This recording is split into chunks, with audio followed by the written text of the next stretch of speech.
você vai cuidar dos filhos do seu irmão. Vamos fazer uma viagem em família. Foi só isso. Sem oi, sem abraço, sem como foi seu voo de 10 horas, querida? Só minha mãe parada na porta, casaco já vestido, me entregando uma lista de horários de dormir e remédios para alergia como se eu fosse uma funcionária que ela esqueceu de pagar. Meu irmão Derek apareceu na esquina, sorrindo. Não enxuguem o nariz nela, crianças. A casa inteira riu. 3 crianças, 5 dias, R$ 0, e o resort para onde eles iam, eu descobriria depois que seria eu pagando tudo. O que eu disse depois fez o rosto da minha mãe ficar branco. E no final daquela semana, cada pagamento automático, cada conta, cada favor que eu carregava silenciosamente há 6 anos desabaria sobre eles como uma avalanche que nunca perceberam se formando. Antes de continuar, dá um like e se inscreve, mas só se você realmente se conectar com essa história. Comenta sua cidade e horário local, adoro ver de onde vocês estão. Meu nome é Claire, tenho 27 anos. E essa é a história de como eu parei de ser o caixa eletrônico da minha família e vi eles perceberem que não conseguiriam manter a própria vida sem mim. Agora, vamos voltar 3 semanas antes do Natal, na noite em que minha mãe me ligou chorando. Era 23 horas. Eu estava sentada de pernas cruzadas na cama do meu apartamento em Seattle, com o laptop apoiado em um travesseiro, terminando uma revisão de código que já estava atrasada há 3 dias. Meu celular vibrou uma vez na mesinha, depois 2. A tela acendeu com o nome da minha mãe e não parou. Atendi. O choro começou antes que eu pudesse dizer oi. Claire, querida, preciso que você venha para casa no feriado. A voz dela quebrou no exato ponto que sempre quebrava. Pode ser a última vez que consigo todos os meus filhos sob o mesmo teto. Seu pai teria querido assim. Meu pai. Ela sempre soube exatamente onde apertar a ferida. Ele já havia morrido há 8 anos e ainda aparecia como cobrador de dívidas sempre que ela precisava de algo de mim. Eu disse que não tinha certeza. Voos tão perto do Natal eram caros. Eu tinha acabado de enviar a transferência mensal 5 dias atrás. Minha conta bancária estava no limite, só funcionando na base da teimosia. Ela não parou. Já falei com a tia Ruth, você vai. Não me faça parecer mentirosa na frente da família. Ali estava, culpa, pressão social. Eu conhecia essa coreografia como outras pessoas conhecem o caminho para o trabalho. E, como sempre, eu cedi. Reservei o voo naquela noite, $1.200, econômica, 10 horas com escala em Denver. Eu olhei para o e-mail de confirmação no celular e pensei, tá tudo bem. É isso que filhas boas fazem. Eu deveria saber melhor, porque da última vez que minha mãe chorou assim ao telefone, me custou $11.000. Mas vamos chegar lá. 3 semanas depois, eu estava arrastando minha mala por 15 centímetros de lama congelada até a entrada da casa da minha mãe em Richmond, Virgínia. Minhas costas doíam por causa do voo. Meus dedos estavam gelados. A luz da varanda estava acesa e, pelo vidro fosco, eu via pessoas se movimentando lá dentro. Bati na porta. Minha mãe abriu e a primeira coisa que notei foi o casaco dela. Não era roupão, não era avental, era um casaco, fechado, chaves na mão. Ela não me abraçou. Nem olhou para o meu rosto. Estendeu um pedaço de papel dobrado. Aqui está a programação. Lily é alérgica a morangos. O remédio do bebê está no armário acima do fogão.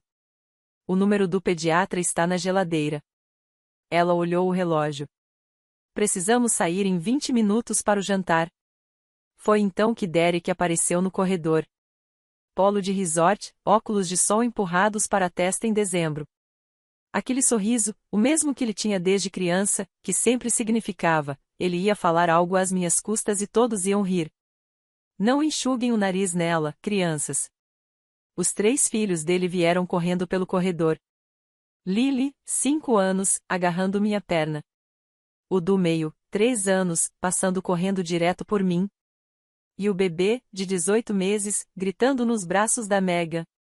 Megan passou por mim sem nem olhar. Fórmulas no balcão. Ela acorda às 2. E então eles se foram. Casacos colocados, portas batendo, SUV saindo da garagem. Fiquei no meio da sala segurando um pedaço de papel com os horários de dormir dos filhos de outra pessoa. Minha mala ainda fechada aos meus pés. Foi aí que percebi algo, o folheto do resort no balcão da cozinha. 5 dias reservados 3 semanas antes, uma semana antes da minha mãe me ligar. As lágrimas eram roteiro e eu era a piada. O bebê acordou às 2 da manhã, certinho, como Megan prometera. A única coisa que ela acertou. Peguei a bebê do berço portátil e caminhei devagar pela sala escura, fazendo círculos, dando tapinhas nas costas dela, cantando uma música meio esquecida que meu pai costumava cantar. A casa estava silenciosa, exceto pelo choro dela e pelo zumbido da geladeira. A geladeira.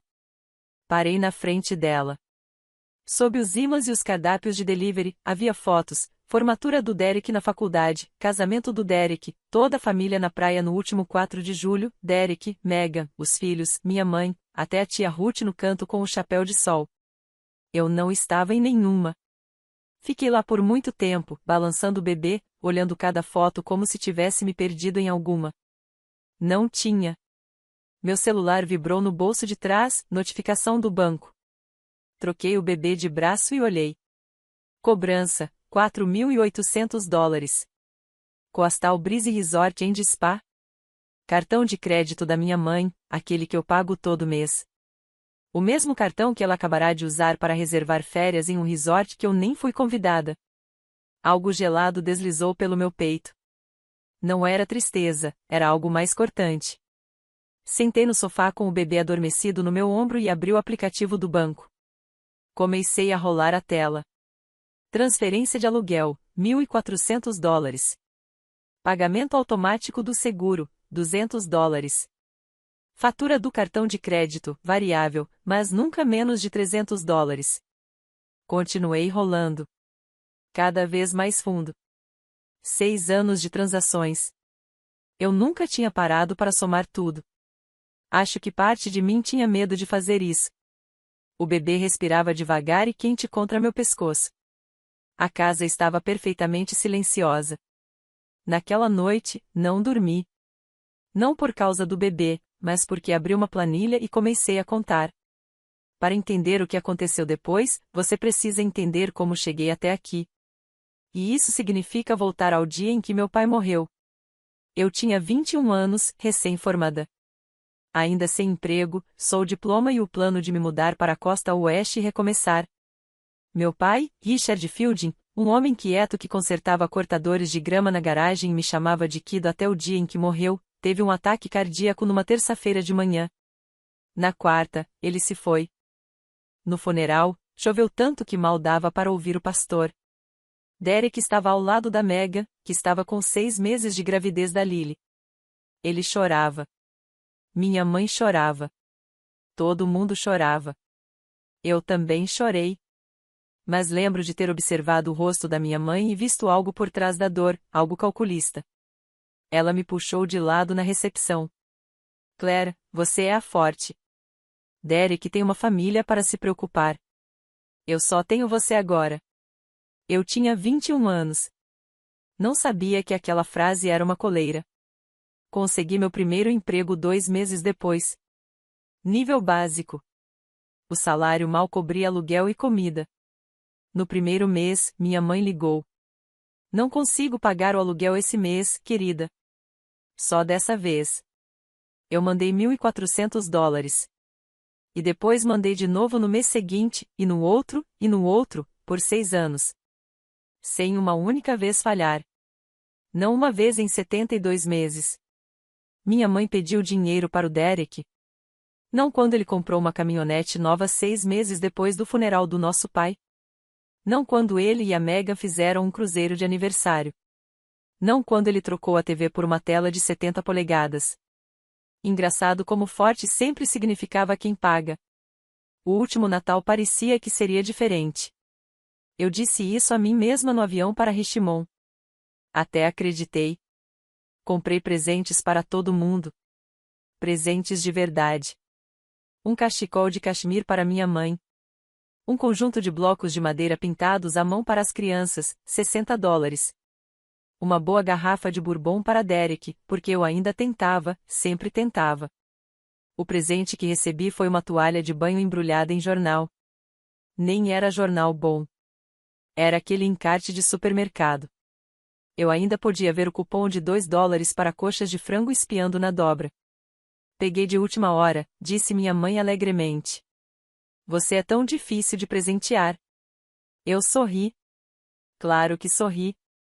No dia seguinte ao Natal, minha mãe anunciou uma viagem de esqui em família. Na verdade, eu me senti um pouco animada, o que já diz muito sobre o quão baixa estava minha barra. Acordei cedo, coloquei a roupa mais quente que tinha e desci pronta para ir. Derek estava amarrando as botas no corredor. Olhou para mim. Alguém precisa ficar com as crianças, Claire. Você nem esquia. Minha mãe apareceu atrás dele. Ele está certo, querida. Faz sentido. Então, fiquei. 3 crianças, uma casa fria, uma janela com vista para a entrada. Eu os vi entrando no carro, rindo, fechando os casacos, passando uma garrafa térmica de chocolate quente.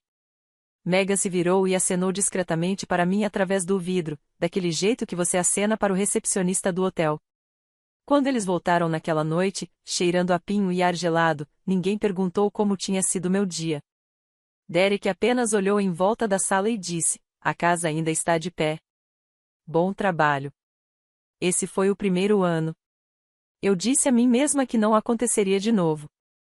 Estava enganada. E na próxima vez foi pior. 8 meses antes da viagem de férias, minha mãe ligou à meia-noite.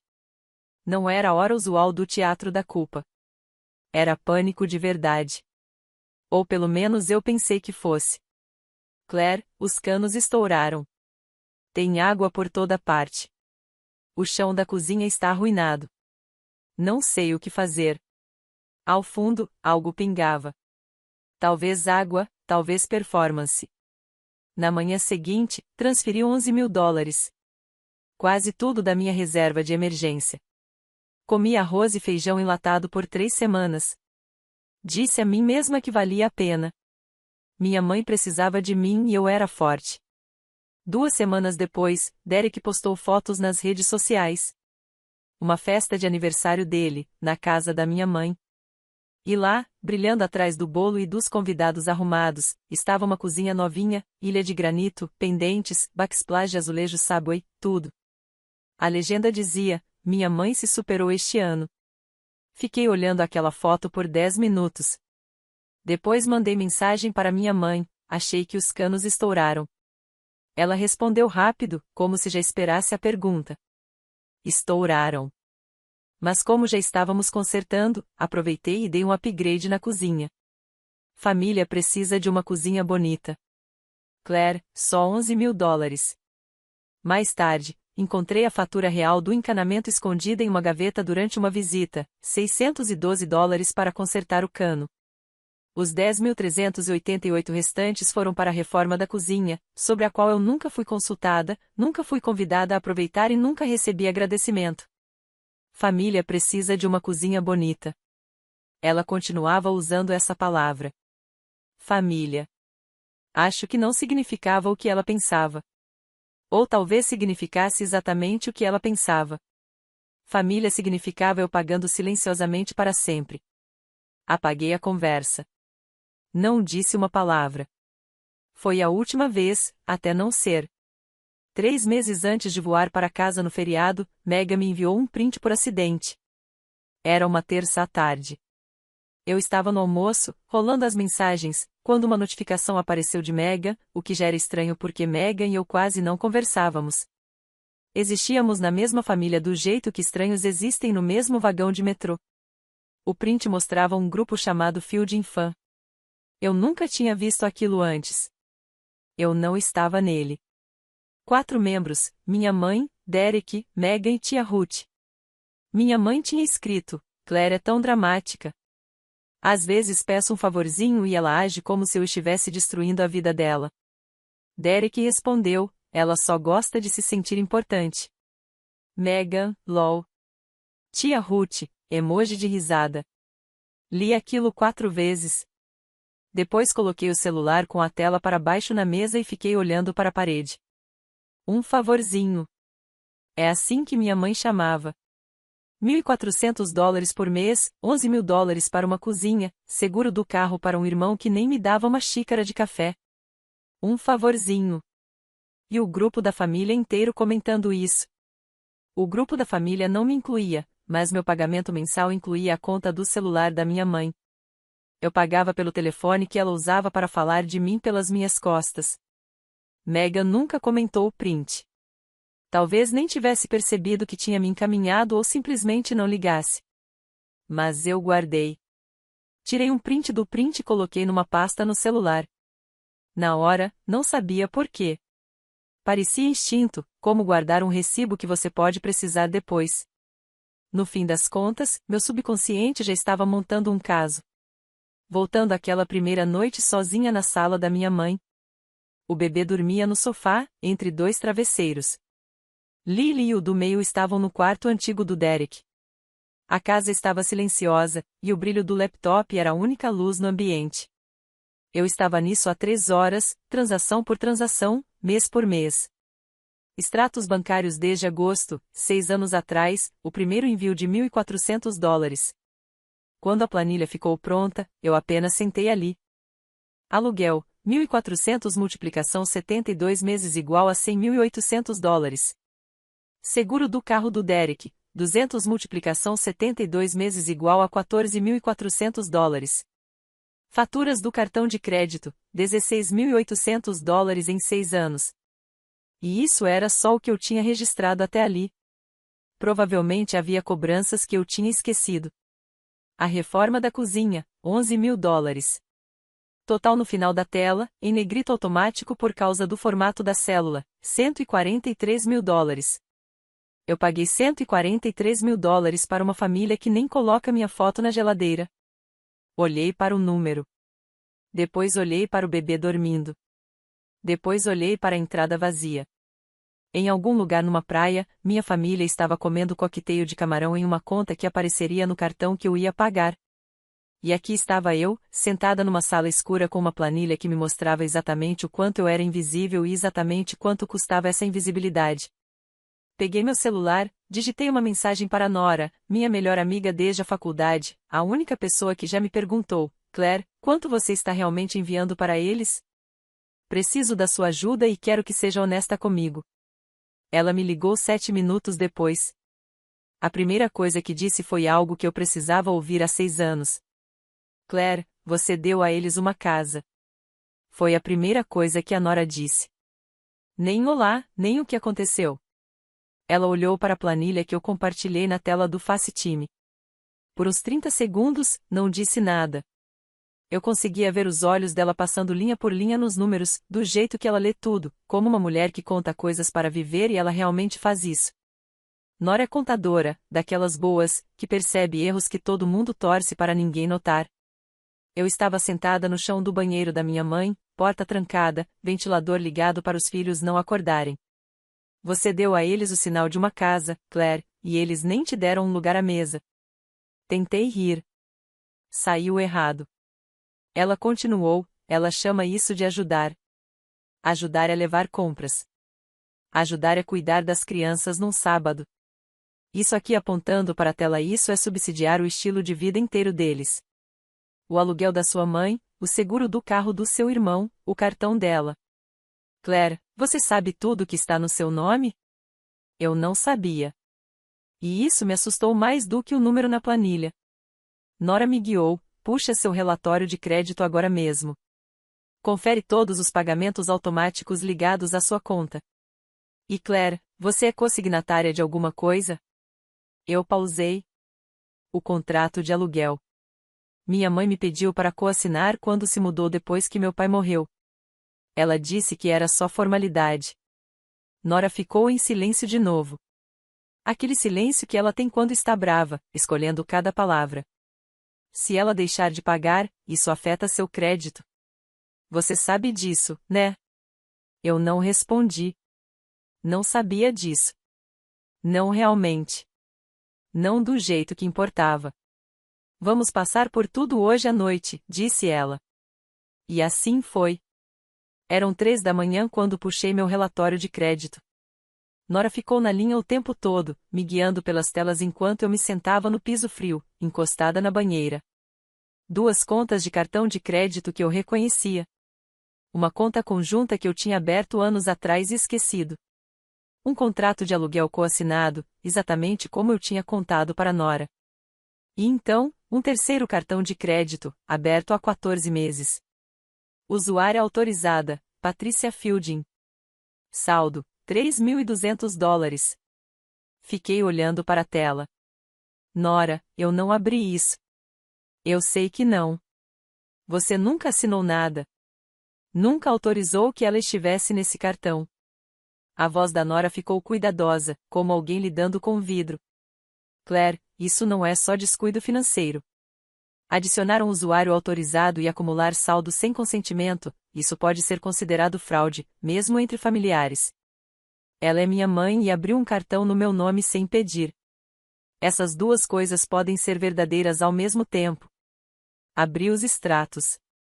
Todas as compras eram dela. Uma loja de departamento, um spa, $340 por uma única visita, compras de supermercado que não eram baratas. 14 meses de gastos em um cartão que eu nem sabia que existia, no meu nome, afetando meu score de crédito. Deixei o celular no piso frio. Fiquei ali, no banheiro da casa da minha mãe, com o ventilador ainda funcionando acima de mim, a torneira pingando e o monitor do bebê silencioso pela primeira vez. E, pela primeira vez em 6 anos, eu não chorei. Eu só vi tudo com clareza, como se alguém finalmente tivesse acendido a luz em um quarto onde eu tropeçava no escuro. Não me senti triste. Senti algo que não senti há 6 anos, clareza. E clareza, descobri, é perigosa. Perigosa para quem depende da sua confusão. Na tarde seguinte, meu celular tocou. Era minha mãe. Antes mesmo de dizer uma palavra, eu conseguia ouvir ondas, risadas e algum tipo de música de steel drum ao fundo. Como estão as crianças? Não, como você está? Não, você dormiu bem? Só, como estão as crianças? Bem, eu disse. Ah, que bom. Escuta, querida. O Dererick esqueceu de levar as galochas das crianças. Deve chover amanhã, e a Lily não gosta de meias molhadas. Você pode passar na loja e comprar? Com que carro, mãe? Uma pausa. Ah, é certo. Então pega um Uber. Usa meu cartão. Outra pausa. Na verdade, não. Usa o seu.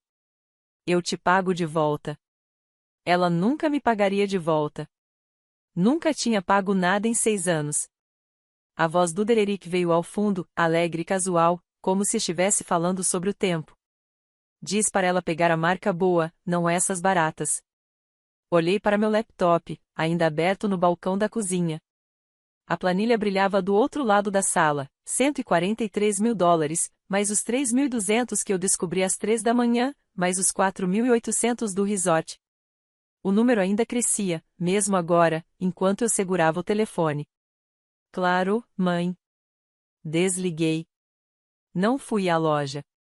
Sentei no balcão da cozinha e olhei para a planilha, para o bebê dormindo, para a casa vazia, para o folheto do resort e para as fotos na geladeira que não me incluíam. E tomei uma decisão.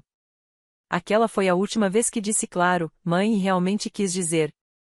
Da próxima vez que essas palavras saíssem da minha boca, teriam um peso totalmente diferente.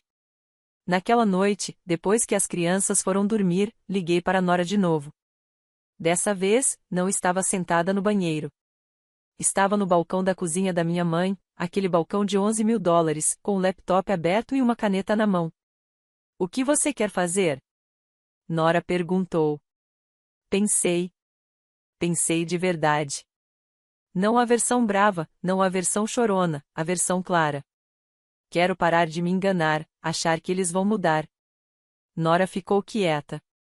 Depois disse. Então me conta como isso seria. Eu contei. Organizei tudo como um plano de projeto, porque é o que eu faço da vida, construo sistemas. E esse era um sistema que precisava ser desligado. Passo 1. Cancelar todos os pagamentos automáticos das minhas contas aluguel, seguro, cartão de crédito, tudo. Passo 2. contatar o proprietário e avisar que estou retirando meu nome como consignatária do contrato da minha mãe. Passo 3. Ligar para a administradora do cartão e denunciar o cartão não autorizado. Congelar. Passo 4. Imprimir a planilha. Cada linha, cada dólar, cada mês. 12 páginas. Nora ouviu tudo sem interromper. Então disse algo que fez meu estômago cair, mas de um jeito bom. Aquele jeito que cai quando você vai pular e já decidiu que vai. Ligue para o proprietário antes de contar para eles. Coloque o processo em movimento antes que consigam te manipular. Uma vez que a papelada estiver andando, está feito. Eles podem chorar o quanto quiserem, mas o relógio está correndo. Ela estava certa. Se eu contasse primeiro, minha mãe iria chorar, Derek ia gritar, e eu cederia. Eu sempre cedia. Mas não desta vez. Não estou punindo ninguém, eu disse. Só não vou mais mentir por eles. Fiz as ligações na manhã seguinte, enquanto as crianças assistiam desenhos na sala. Uma por uma, com um volume alto o suficiente para abafar minha voz da cozinha. Primeira ligação, o proprietário, Sr. Garnett, um homem educado, de voz monótona, claramente não acostumado a chamadas assim. Estou ligando porque sou consignatária do contrato na 412 Brier Lane. Minha mãe, Patricia Fielding, é a locatária principal. Gostaria de solicitar formalmente a remoção do meu nome. Ele fez algumas perguntas. Respondi. Então disse: agradeço o aviso, senhorita Fielding. Sua mãe terá 30 dias para conseguir um novo consignatário, ou o contrato será convertido em mês a mês, sujeito à revisão de crédito. 30 dias. O relógio estava marcado. Segunda ligação, meu banco. Cancelei os pagamentos automáticos de 3 transferências recorrentes: aluguel, seguro do carro, cartão de crédito. O atendente confirmou cada cancelamento e me passou um número de referência. Anotei todos. Terceira ligação, a administradora do cartão de crédito. Essa demorou mais. Expliquei a situação. Um usuário autorizado havia sido adicionado à minha conta sem meu conhecimento ou consentimento. O atendente fez uma pausa, depois disse: vamos sinalizar para revisão e congelar o cartão imediatamente. Você pode abrir uma disputa formal se quiser. Não ainda, eu disse, mas quero que congele hoje. Feito. Sentei no balcão da cozinha depois de desligar. A pilha de planilhas impressas, 12 páginas destacadas em amarelo, estava numa pasta ao meu lado. Tudo pronto. Os pagamentos automáticos estavam mortos. O proprietário tinha sido avisado. O cartão não autorizado estava congelado. Tudo pronto. As peças estavam alinhadas. Tudo o que eu precisava era esperar eles cruzarem aquela porta da frente. Bronzeados, descansados, e completamente inconscientes de que o chão sob eles já tinha sido puxado.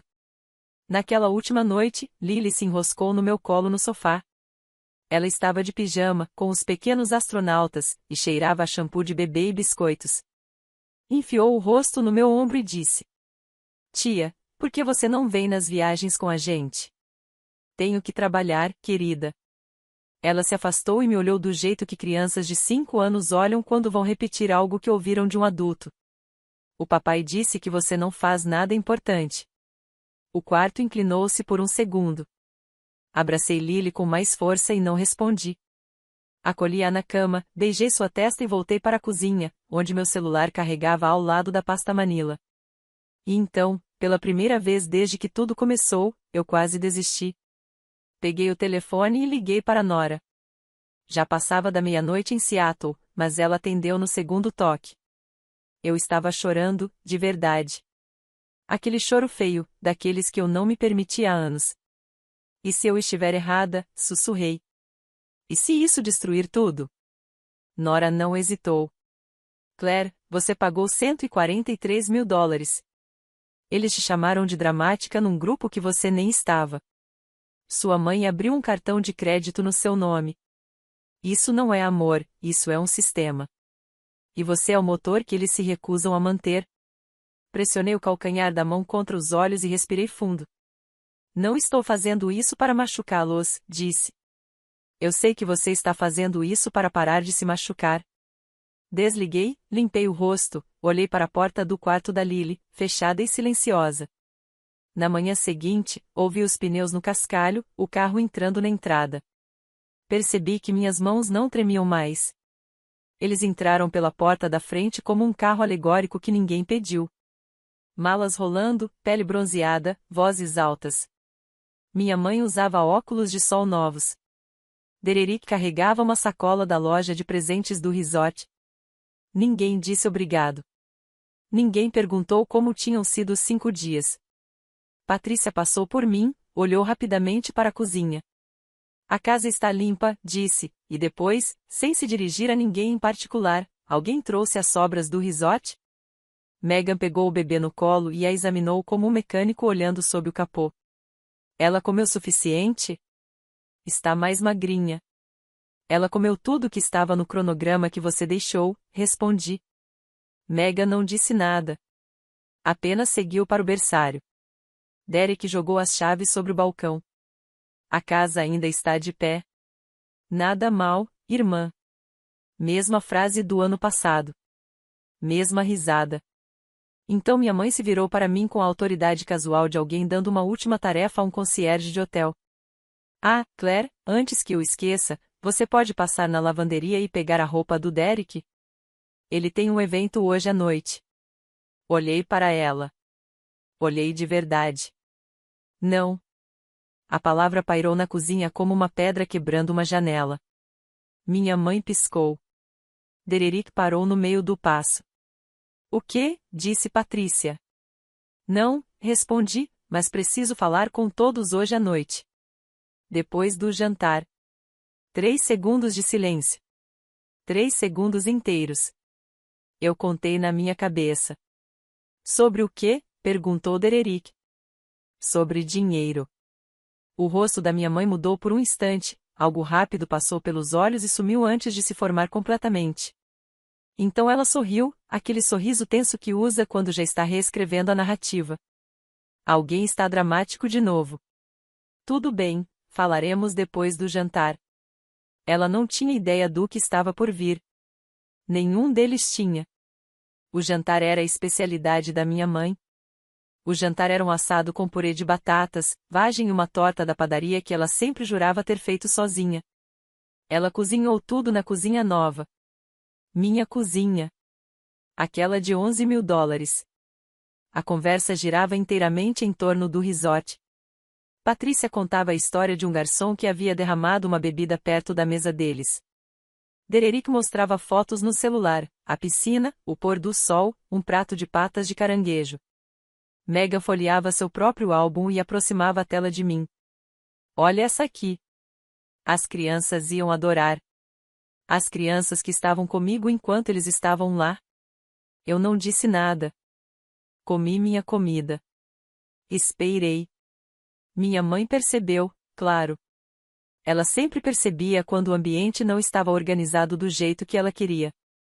Querida, você parece tensa. Está tudo bem no trabalho? Lá estava o desvio, a tentativa de colocar o foco em mim. Se Claire está chateada, só pode ser sobre Claire. Nunca, jamais, sobre eles. O trabalho está bem, mãe. Só tenho alguns números que quero mostrar para todos depois que arrumarmos a cozinha. Derek bufou. Números? Isso é uma reunião de diretoria? Patrícia riu. Megan deu meio sorriso. Algo assim, respondi. Não sorri. Coloquei o garfo no prato. O barulho do metal batendo na cerâmica foi o som mais alto da sala por cerca de 2 segundos. E nesses 2 segundos, algo mudou. Eu vi isso passar nos rostos deles, o sorriso de Dererick desbotando meio grau, as mãos da minha mãe parando sobre o prato, Megan olhando para Derek do jeito que as pessoas olham umas para as outras quando o roteiro sai do script.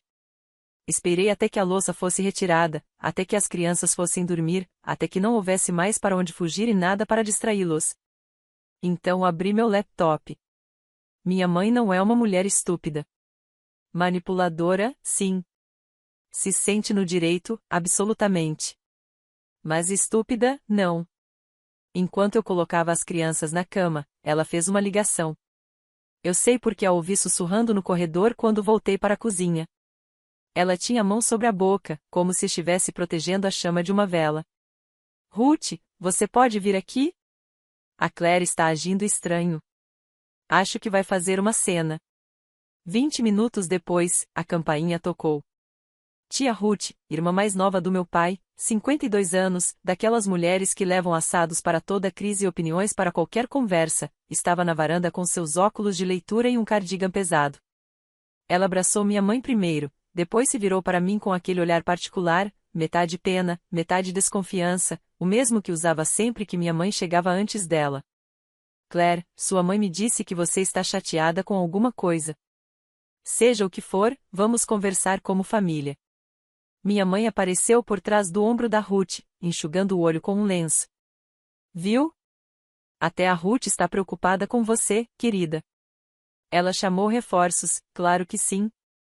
Ela fazia isso a vida inteira, preparando a sala antes que eu pudesse falar, garantindo que o júri estivesse sentado antes mesmo do réu entrar. Dererick estava no sofá, de braços cruzados. Mega se sentou ao lado dele, rolando o celular, parecendo que queria estar em qualquer outro lugar. E agora, tia Ruth, recém-informada pela versão dos fatos da minha mãe, acomodava-se na poltrona como uma juíza assumindo o banco. 4 contra 1, exatamente do jeito que minha mãe gostava. Olhei para Ruth e sorri. Não um sorriso maldoso, mas um sorriso cansado. É exatamente isso que eu planejo fazer, tia Ruth. Vamos conversar como família. Então abri meu laptop. A sala estava arrumada como um tribunal improvisado que ninguém tinha planejado. Minha mãe sentou-se no centro do sofá, mãos cruzadas no colo, postura usada quando queria parecer razoável. Dererick estava à esquerda dela, braços ainda cruzados, mandíbula tensionada. Mega à direita, finalmente com o celular virado para baixo sobre o braço do sofá. Tia Ruth ocupava a poltrona de encosto alto do outro lado, me observando por cima dos óculos de leitura. Eu estava de pé, laptop aberto sobre a mesa de centro, a pasta Manila ao lado. Ok, Claire, disse minha mãe, com aquela voz com textura particular, suave por cima, impaciente por baixo. Qual é essa grande emergência? Podemos acelerar? Tenho que acordar cedo amanhã, disse Dererick. Não olhei para ele. Olhei para a tela. Depois, olhei para cada um por vez, do jeito que meu pai costumava me olhar quando ia dizer algo que importava. Vou mostrar uma coisa para vocês. Vou ser calma. Vou ser factual. E quando terminar, vou embora. Podem reagir como quiserem, mas não vão mudar minha decisão. 5 segundos de silêncio. Minha mãe olhou para Derek. Dererick olhou para Megan. Megan pegou o celular e voltou a deixá-lo sobre o braço do sofá. Tia Ruth inclinou-se um pouco para a frente. Ninguém falou. O relógio na parede fazia tic-tac. A geladeira zumbia na cozinha. A nova geladeira, na cozinha nova, paga pela pessoa que estava na frente deles. Girei o laptop para que a tela ficasse voltada para o sofá e pressionei uma tecla. A planilha preencheu a tela. Cada linha, cada mês, cada dólar, organizado por categoria, ordenado por data, totalizado no final. O número no final, em negrito, vermelho e sublinhado, era $146.200. Li linha por linha, sem pressa, sem sussurrar. Falei como falo em uma revisão de código, factual, sequencial, documentado. Aluguel, $1.400 por mês, 72 meses, totalizando 100.800. A boca da minha mãe se abriu levemente, sem emitir som. Seguro do carro para Derek, $200 por mês, 72 meses, 14.400. Derek se mexeu no sofá. Extratos do cartão vinculado à sua conta, mãe. 6 anos, $16.800. Continuei. Renovação da cozinha. Aquela que você disse que era emergência de cano, $11.000. A fatura do encanador foi $612. O resto foi para bancadas de granito e luminárias pendentes. Minha mãe olhou para as mãos. E o resort de onde vocês acabaram de voltar, $4.800 cobrados no cartão que eu pago a fatura, o cartão que você não me disse que usaria para férias que eu não fui convidada. Endireitei-me. Mais despesas incidentais que ainda estou encontrando. Total, $146.200. Silêncio. 8 segundos de silêncio. Sei disso porque olhei para o relógio na parede e contei. Derek foi o primeiro a falar. De onde você tirou esses números? Dos seus extratos bancários, ou melhor, dos meus extratos bancários, porque cada um desses saiu da minha conta. Abri a pasta Manila e coloquei as páginas impressas sobre a mesa de centro, uma por uma. 12 páginas, todas destacadas em amarelo. Elas pousaram com o som mais suave, papel sobre madeira. Mas naquela sala, naquele silêncio, cada página soava como uma porta se fechando. $146.200. É assim que o ajudaram parece quando você soma tudo. Mas isso não era tudo.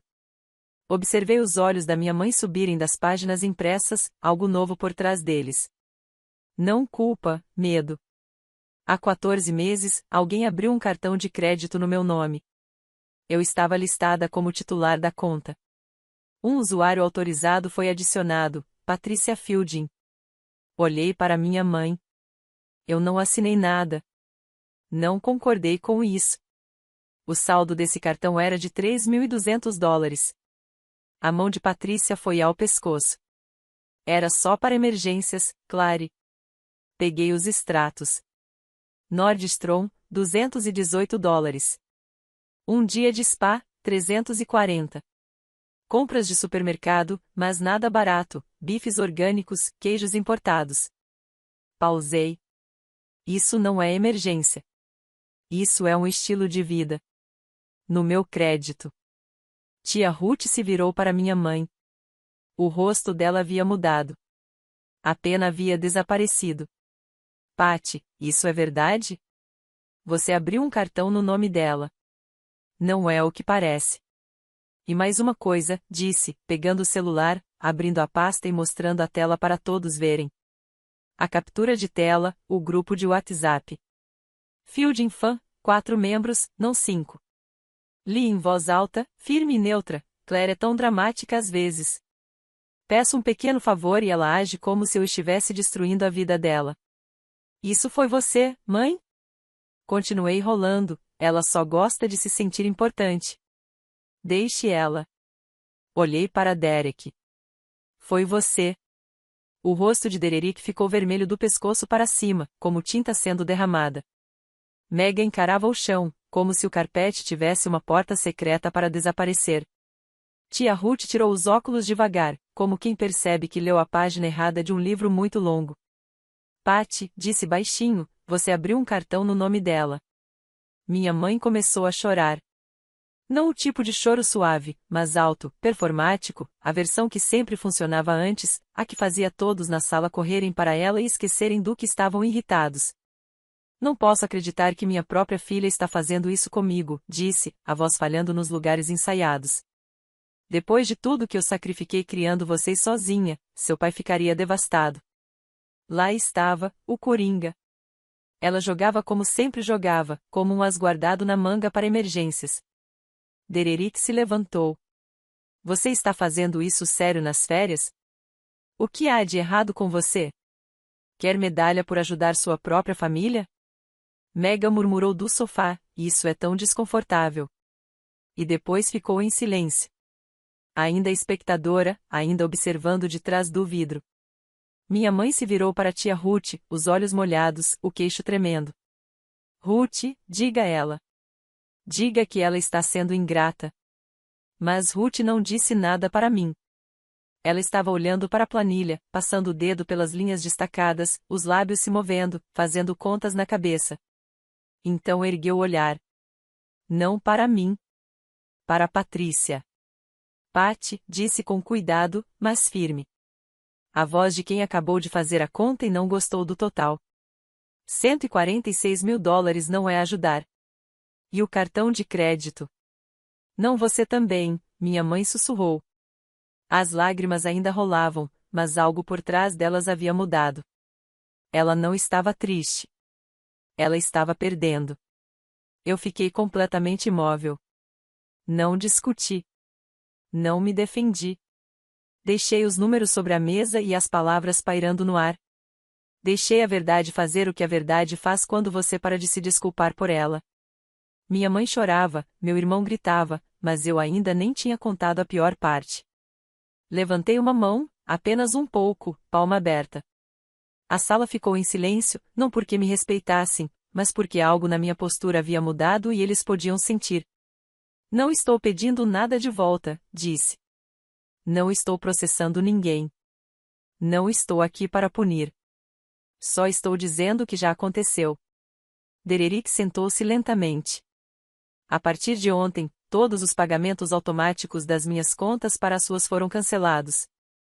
Aluguel cancelado, seguro do carro cancelado, fatura do cartão cancelada. Tudo. Com efeito imediato. O rosto da minha mãe ficou branco. Não rosa. Não pálido.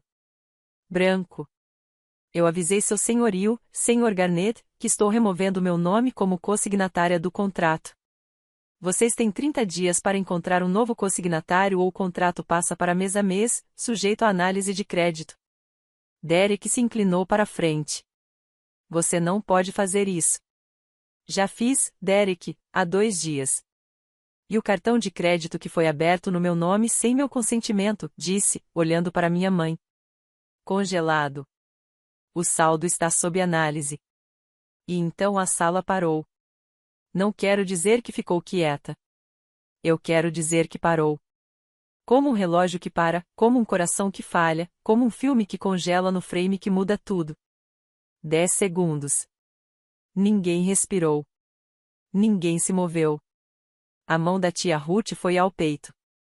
O celular da Megan caiu do braço do sofá e bateu no carpete. Derek olhou para Megan. Megan olhou para o chão. E minha mãe, que passou toda a minha vida adulta escrevendo a história dessa família com sua própria mão, sussurrou 3 palavras: não, não, de jeito nenhum. Eu não pisquei. Não estou punindo vocês. Só não vou mais pagar por vocês. Dererick puxou o celular do bolso como quem procura uma boia salva-vidas. Abriu o aplicativo do seguro, tocou 2 vezes, o rosto mudou. Meu seguro está vencido. Ele olhou para mim. O que você fez? Parei de pagar, respondi. Foi isso que fiz. Seu seguro de carro está no meu nome, ligado ao meu cartão, há 6 anos. Eu cancelei o pagamento automático. Megan agarrou o braço dele.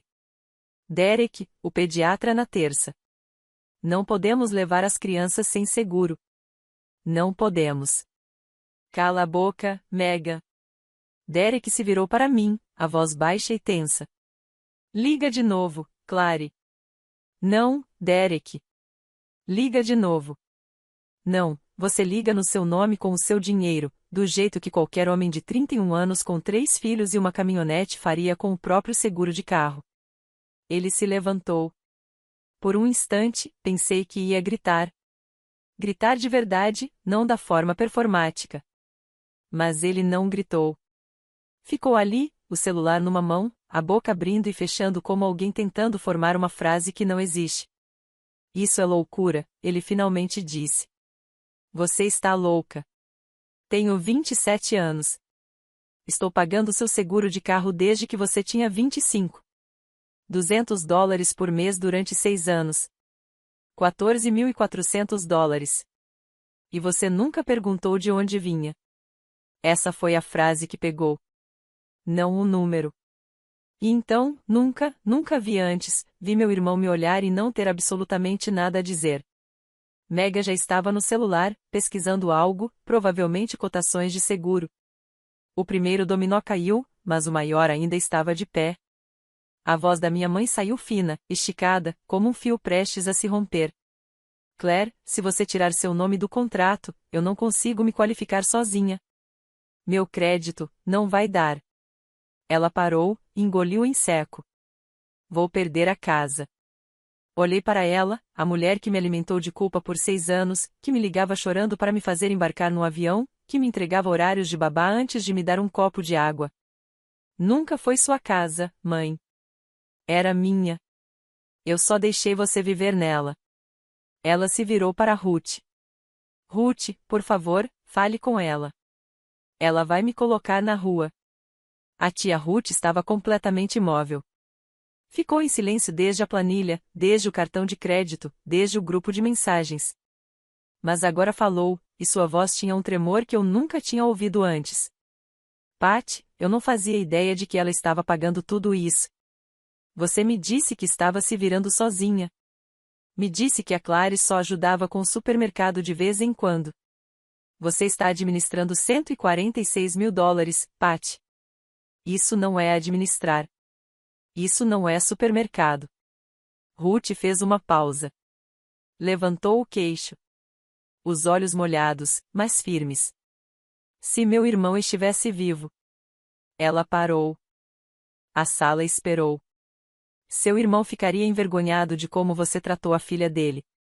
Minha mãe quebrou. Não o tipo de quebra teatral, a verdadeira. O som que saiu dela foi pequeno e cru, e encheu a sala como água preenchendo uma fissura. Ela pressionou as duas mãos no rosto e chorou. Ninguém se aproximou. Pela primeira vez na minha memória, ninguém correu para confortar Patricia Fielding. Não estou te colocando na rua, mãe. Estou te dando 30 dias para você organizar sua própria vida do jeito que eu venho organizando a minha sozinha há 6 anos. Fechei o laptop. Peguei a pasta Manila. Levantei-me ereta, do jeito que devia ter me levantado anos atrás. Eu amo essa família, disse. Amo mesmo, mas amor não é uma assinatura que você deve renovar no cartão de crédito de outra pessoa. Minha mãe ainda chorava. Dererick estava encostado na parede, braços caídos, olhando para o nada. Megan tinha o rosto enterrado nas mãos. Se algum de vocês quiser ter um relacionamento comigo, de verdade, onde eu não sou o caixa eletrônico, a babá ou o bode expiatório, já sabem meu número. Mas da próxima vez que ligarem, não será para pedir dinheiro. Pausa. Será para perguntar como estou. Peguei minha mala. Tinha feito as malas naquela tarde, enquanto eles desempacotavam as próprias. Coloquei-a perto da porta, do jeito que alguém coloca uma peça-chave, silenciosa, deliberadamente, antes do último movimento. Estava a caminho da porta quando ouvi passos. Pequenos, rápidos. Tia, para onde você vai? Lily, pijama de astronauta, olhos arregalados, parada no corredor, descalça sobre o chão frio de madeira. Coloquei a mala no chão. Abaixei-me diante dela. Afastei um fio de cabelo do rosto e disse, estou indo para casa, querida, mas vou sempre atender quando você ligar. Sempre. Beijei sua testa. Ela segurou minha manga por um segundo e soltou. Levantei-me. Olhei para minha mãe uma última vez. Ela estava sentada no sofá, mãos no colo, encarando a pilha de páginas impressas. Não disse uma palavra. Pela primeira vez em toda a minha vida, Patricia Fielding não tinha nada a dizer. Abri a porta. O ar frio bateu no meu rosto. A neve caía, suave e silenciosa. Caminhei até a calçada e chamei um carro para o aeroporto. Não olhei para trás. O avião decolou às 23h42, assento na janela. Voo noturno para Seattle, com conexão em Charlotte. Apoiei a testa no vidro frio e observei as luzes de Richmond encolherem até virar grade, depois brilho, depois nada. A cabine estava escura. Os motores zumbiam. A mulher ao meu lado já dormia. Meu celular vibrou. 14 mensagens. Mãe, como você pôde fazer isso comigo? Derek, você estragou o Natal. Megan, o bebê precisa de fórmula. Pelo menos mande dinheiro para isso. Tia Ruth, Claire, desculpe. Eu devia ter percebido antes. Me liga quando estiver pronta. Li cada uma exatamente uma vez. Então silenciei todas as conversas, exceto a da Ruth. Havia mais uma de Nora, descendo. Tudo bem. Digitei a resposta, ainda não, mas acho que vou estar.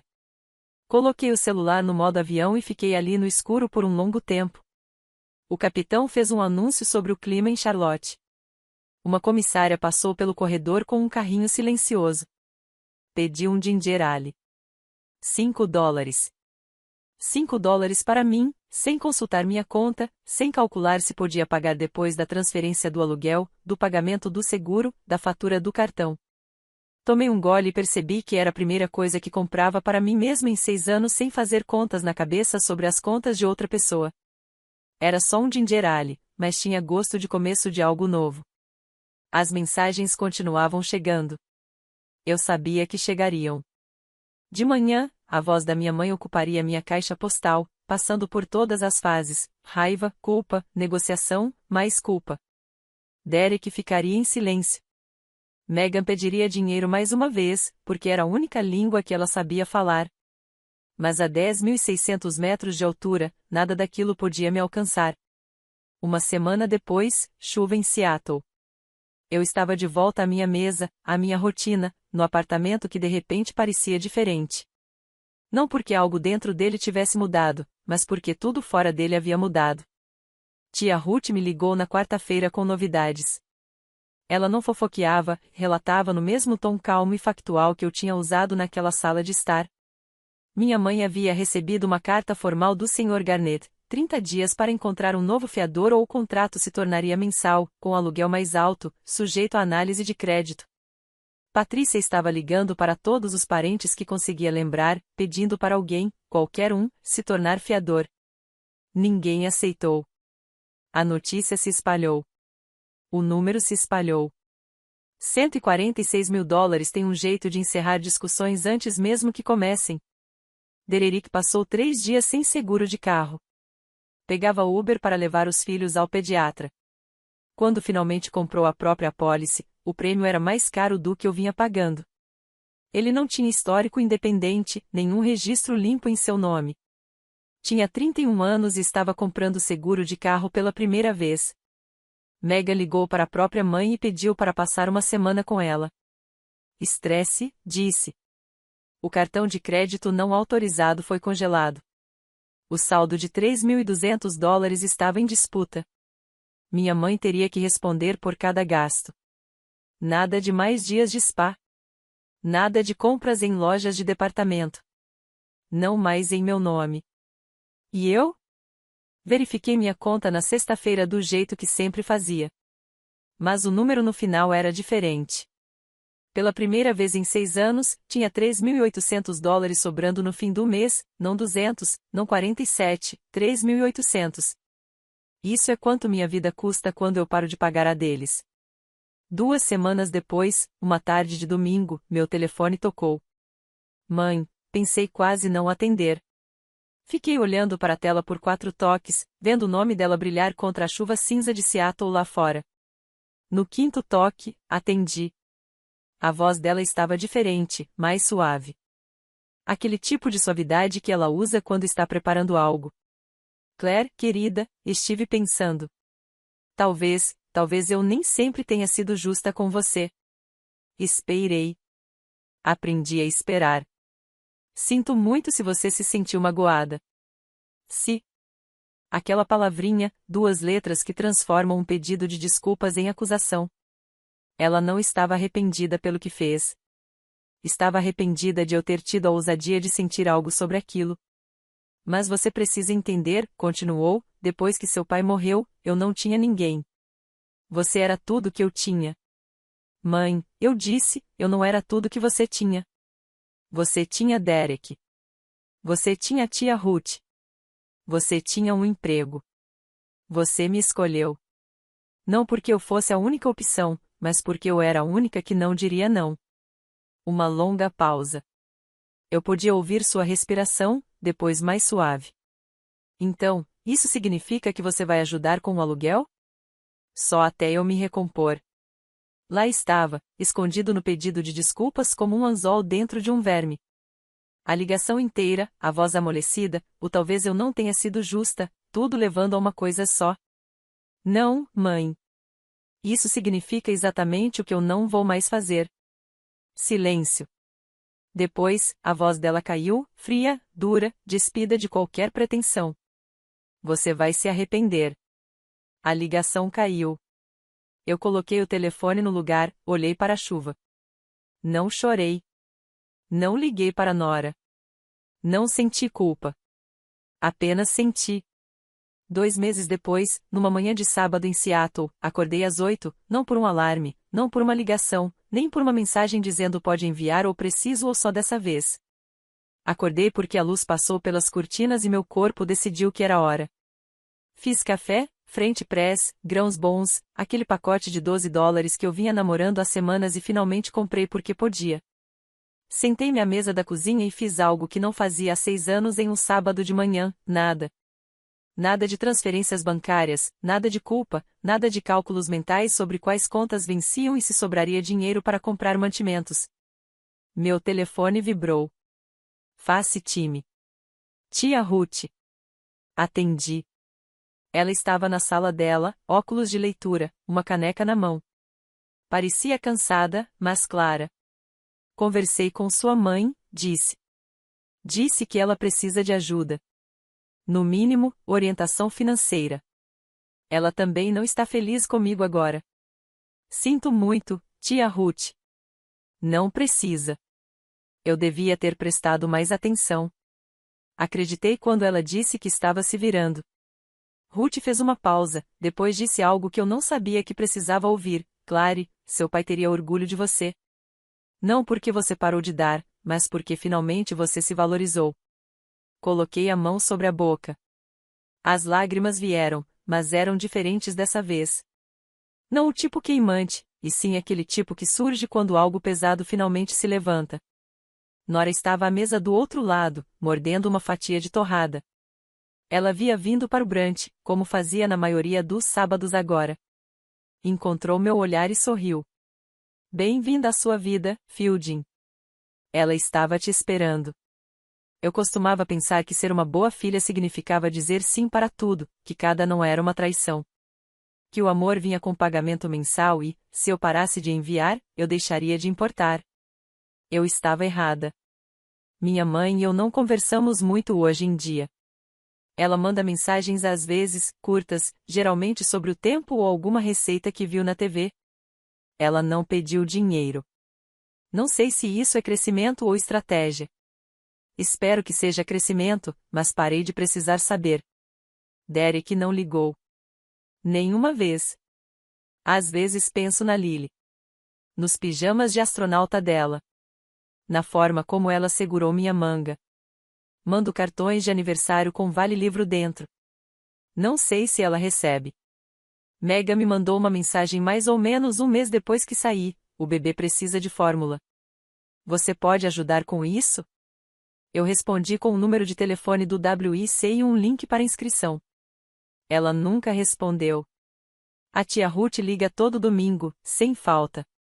Falamos sobre meu pai, sobre trabalho, sobre a horta dela. Ela é a única ponte que me liga à minha família. E decidi que uma boa ponte é suficiente. Não sou rica. Não estou vencendo na vida. Ainda moro em um apartamento de 1 quarto. Algumas semanas só como ramen. Ainda verifico minha conta bancária com frequência. Há hábitos antigos que não morrem, e eles só aprendem a sussurrar. Mas, pela primeira vez em 6 anos, meu dinheiro é meu. Meu tempo é meu. Minha paz é minha. E se você está ouvindo isso e se reconhece na minha história, se você é o caixa automático de alguém, a babá grátis de alguém, o plano B de alguém, quero que saiba de uma coisa: você tem o direito de parar. Você tem o direito de contar, de se posicionar, de ir embora. Isso não é egoísmo. Isso é sobrevivência. Amor não é uma assinatura. E você não é um serviço que alguém esqueceu de cancelar. Obrigada por ficar comigo até o final. Se essa história tocou você, se você já foi o invisível, quem paga, quem fica, deixe um comentário e conte sua história. Eu leio cada uma delas. Clique em curtir se sentiu algo. Inscreva-se se quiser mais histórias assim. E se conhece alguém que precisa ouvir isso, alguém que ainda está pagando por pessoas que nem colocam a foto dela na geladeira, envie para essa pessoa. Às vezes, a coragem de colocar limites começa com a certeza de que você não está sozinho. Tem outra história na descrição que acho que você vai se conectar.